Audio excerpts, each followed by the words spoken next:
तो guys recent में ना भी इस गाड़ी के प्राइस काफ़ी डाउन हुए हैं और अब ये रोहित भाई मेरी गाड़ी थंडर एडिशन के बाद ट्राई कर रहे हैं ना, मतलब चला रहे हैं। हमारी थंडर एडिशन नहीं है भाई, हमारी महंगी वाली गाड़ी है 16 लाख रुपए की है ना ये, 16,46,000 की थी, 16-20 की पर क्या ही बताए, कंपनी नहीं छोड़ा बताने लायक। ना थंडर एडिशन में कुछ फ़र्क है ना इसमें फ़र्क है, बाहर एक दो स्टिकर्स लगा दिए वो चीज़ है। चलो ड्राइविंग इंप्रेशंस की मैं बात कर रहा था भाई, कितने हज़ार किलोमीटर चल गई? मेरी 3,000 चल चुकी है अभी। 3,000 चल गई है? हाँ। तो 3,000 किलोमीटर चलने के बाद जो ये गाड़ी है आपको कैसी लगी?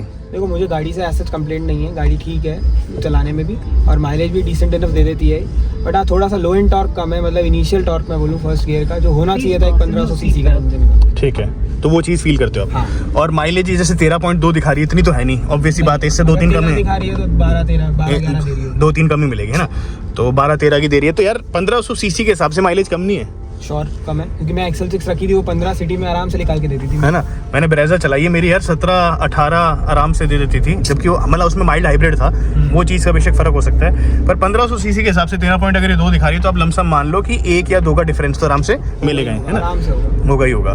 तो ये चीज़ है। खैर अब बात करते हैं, देखो मैं भाई आपको हर एक वीडियोस में दिखता रहता होगा कि मैं थार से कंपेयर करता हूँ इस गाड़ी को, आज मैं थार 4x2 से करता हूँ इसको। मैंने भी रिसेंट में थार 4x2 चलाई थी भाई, उस गाड़ी में पावर भी इससे काफ़ी ज़्यादा है, 113 या 14 bhp दे रही होगी वो, 1.5 उसमें भी इंजन है, 1.5 है और पेट्रोल में उसमें 2.0 है, अंडर ट्यून कर रखी है, तो आप वो ट्यून करवा सकते हो बाहर।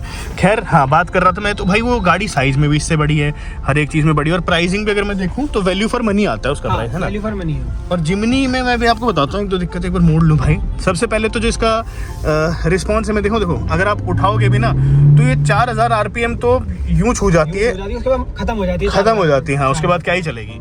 तो 4000 RPM तो ये ऐसे छू जाती है गाड़ी एकदम, और उसके बाद फिर मतलब आगे क्या ही लेके जाओ, आपको ना चाहते हुए भी इसको गियर जो है अब करने पड़ेंगे। और ये तो हम मैनुअल चला रहे हैं, ऑटोमेटिक में और भी बुरे हाल है, वो तो बहुत ज़्यादा शोर मचाती है भाई, गिंग ऐसे करती रहती है वो, तो उसमें भी नहीं है। अच्छा अब मैं आपको इसकी मैनुअल की बता देता हूँ, मैनुअल में एक तारीफ कर दी, दूसरी में बताऊँ, इसमें अगर मैं सोचूं ना उंगली से ऐसे गियर, भाई जीवन में ना उंगली से होंगे ही नहीं। देखो मैंने क्लच लगा रखा और ये देखो ये होगा ही नहीं, और सेम अगर ये कोई और गाड़ी होती ना आराम से मक्खन शिफ्ट होते हैं। मैंने ना भी थोड़े दिन पहले भाई 12 साल पुरानी Hyundai i10 चलाई थी, इतने प्यारे गियर हैं उसके, वही चीज़ है, मैंने खुद 15 साल पुरानी वैगनर रखी है, उसके एंड तक भी इतने स्मूथ गियर, जबरदस्त गियर हुए। हाँ, और देखो जो इसमें स्टॉक टायर्स आते हैं उससे उसका सस्पेंशन अच्छा है काफ़ी, मतलब पर अगर आप टायर अपग्रेड करा लेते हो तो भाई आपका जो कंफर्ट है वो खराब हो जाएगा, थोड़ा बहुत खराब हो जाएगा, क्योंकि ऑल टेरेन टायर है। मैं मेरे की बात बता रहा हूँ। अच्छा, मेरे में भी थोड़ा कंफर्ट में इश्यूज आए हैं, क्योंकि वो जो हाईवे टेरेन टायर था उसकी वॉल स्मूथ थी, सॉफ्ट थी बेसिकली, तो वो इतना मेजर गड्ढा महसूस नहीं होता था।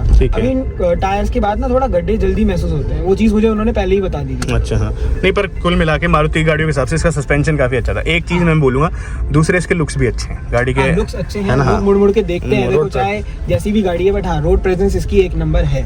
और मैं बता रहा हूँ मारुति, पता है क्या, तुमने ना बस एक गलती कर दी, इस गाड़ी को छोटा, अगर यही वाइड होती भाई कितनी रियलिटी में, अगर थार जितनी चौड़ी और ऊंची होती ना, कोई नहीं रोक सकता, गाड़ी बिकती ही बिकती भाई। 16 लाख है, फिर तुम इसके 17-18 लाख भी मांग लो, हाँ तब भी ये ना निकल जाती है। दोनों सेम ही 4 मीटर में ही है दोनों गाड़ी, बट बनावट का फर्क है। अब देखो पहन रहे तो बनावट का फर्क है। अब वो गाड़ी देखने में कितनी लगती है और ये उसके सामने एकदम बची ऐसी लगती है, ये चीज़ है। तो खैर हाँ, मैं बता रहा था कि भाई अब आपने जो अगर सोचा होगा थंडर एडिशन आप लोगे, ठीक है, थंडर एडिशन में आपको क्या चेंज मिलेगा? कोई चेंज नहीं मिलेगा, एज इट इज़ यही गाड़ी है, बस उस पर स्टिकर्स लगा रखे हैं और वो कर रखा है। अच्छा रोहित भाई, आप कितना लेके गए उसको टॉप स्पीड? देखो मैं इसको टॉप स्पीड 125 तक बढ़ाई है हाईवे, उससे ऊपर नहीं लेके गए? 125 से भी ऊपर नहीं लेके गया, मन नहीं कराया, कॉन्फिडेंस नहीं आया, बट पेरेंट्स ने बेसिकली मना कर दिया था। मैं चलाने को ले जाता 130 मैंने लगभग टच करी, बट 130 से तो ऊपर बिल्कुल ही नहीं गया मैं। तो स्ट्रगल हुआ चढ़ाने में? नहीं, स्ट्रगल तो थोड़ा धीरे धीरे चढ़ रही थी, बट हाँ जब पकड़ ली ग्रिपिंग तो ग्रिपिंग है गाड़ी में, ये नहीं है डर नहीं लग रहा है 130 पे, बट हाँ धीरे धीरे चढ़ती है, एकदम से नहीं चढ़ती कि आप फटाफट भगाना चाहो। ठीक है। अच्छा इस चीज़ में ना थार थोड़ी वो है, थार चढ़ता आराम जाती है, पर आपको हाई स्पीड में दिक्कत आती है, क्योंकि उसमें ना बॉडी रोल बहुत ज़्यादा है। तो इस चीज़ में जिमनी अच्छी निकल जाती है कि क्योंकि कॉम्पैक्ट साइज़ है थोड़ा, और लॉन्ग व्हील बेस की वजह से आपको इतना दिक्कत नहीं आती, और टर्निंग में बहुत दिक्कत आती है इस गाड़ी, है ना, में तो बहुत दिक्कत है बहुत, और फिर स्टीयरिंग भी दोबारा रोटेशन होकर वापसी नहीं आता। हाँ वापसी नहीं आता, टर्निंग में लॉन्ग व्हील बेस का वही सेम रोल आ रहा है। अच्छा इन लोगों ने ना क्या स्ट्रेटेजी खेली, मैं बताता हूँ आपको, इनने आगे वाले टायर एकदम आगे रख दिए और पीछे वाले एकदम पीछे रख दिए, तो इससे ना गाड़ी इतनी चौड़ी लगती है, लंबी लगती है। हालांकि कवर डाल दो गाड़ी के ऊपर तो और बड़ी लगती है। हाँ, हालांकि मैं आपको बताऊं, ये है इग्निस और स्विफ्ट जितनी लंबाई में, सेम उसमें ही आती है गाड़ियां, पर वो चीज़ है कि मतलब बनावट फर्क है इनका। बनावट का फर्क है। इसी चीज़ में इन लोगों ने ऑटो एक्सपो में सबको रुझाया था कि गाड़ियाँ जो हैं लंबी लंबी लग रही थी, चौड़ी। पर चलो यार देखो, अब जो हुआ सो हुआ। ली थी हमने अपनी सूझबूझ से ही ली थी, ना तो मारुति ने बोला था गाड़ी लेने को, ना किसी ने बोला था। पर मारुति ने प्राइस कम करके बहुत गलत करा। थंडर एडिशन के नाम पे जो है वो अब जो चेप रहे हैं ना, वो हमारा ही लेफ्ट ओवर माल है। हाँ। और जो भी है, जो उन कस्टमर ने बुकिंग करवाई थी और उन्होंने बना ली, हाँ। पर धोखा हो गया मारुति के साथ। अब वो धोखा हमारे साथ कर रहे हैं। यार मैं तो ये समझता हूँ कि मारुति ने कितना गलत काम करा है। सोचो, हमारे जैसे लॉयल कस्टमर्स जिनने आपने एक्स्ट्रा प्राइस भी दिया, हमने फिर भी आपकी गाड़ी ली। उन कस्टमर्स ने जिनने आप पे लात मारी थी कि वो आपकी गाड़ी लेना नहीं चाहते थे, बुकिंग कैंसिल करा दी, आपने उनको सरप्राइज दे दिया। लो भाई, प्राइस कम कर दिया, अब ले लो तुम। और क्या? मतलब हम लोग आज की डेट पे वो चाह रहे हैं कि अब इसका गाड़ी का प्राइस 7 लाख रुपए हो जाए। हाँ, वो अभी भी बाज नहीं आ रहे। अभी भी उनके कमेंट है, अभी भी ओवर प्राइस्ड है, अभी भी ओवर प्राइस। मतलब वही है भाई, जिसने घू खाना वो घू ही खाएगा। उन्हें तो ऐसा काम करो ना, फ्री में गाड़ी दे भाई। वो चीज़ है। देखो यार, ये है कि ये प्रोडक्ट है, मतलब अच्छा प्रोडक्ट है, ग्लोबल भी इसकी वो है।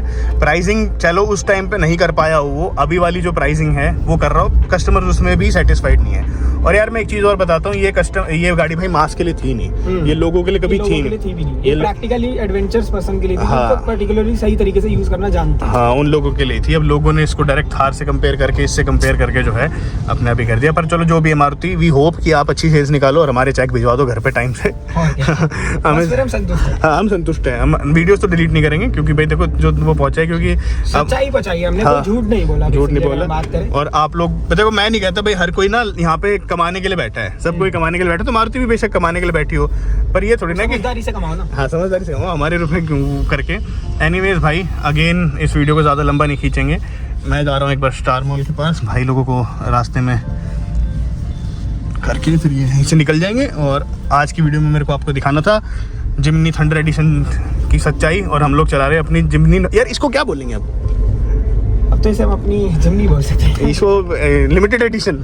हाँ जरूर, जो 16 लाख वाली पर्टिकुलर प्राइसिंग पे आई। हाँ, ये लिमिटेड एडिशन है हमारा, ठीक है, ड्राइविंग लिमिटेड एडिशन जिमनी, ये चीज़ है। चलो बाय बाय भाई, धन्यवाद आप लोगों को। आई होप कि वीडियो समझ में आई हो, और नहीं भी आई हो तो नीचे एक बार मारुति को टैग कर देना, बाकी मैं तो टैग कर ही दूंगा भाई।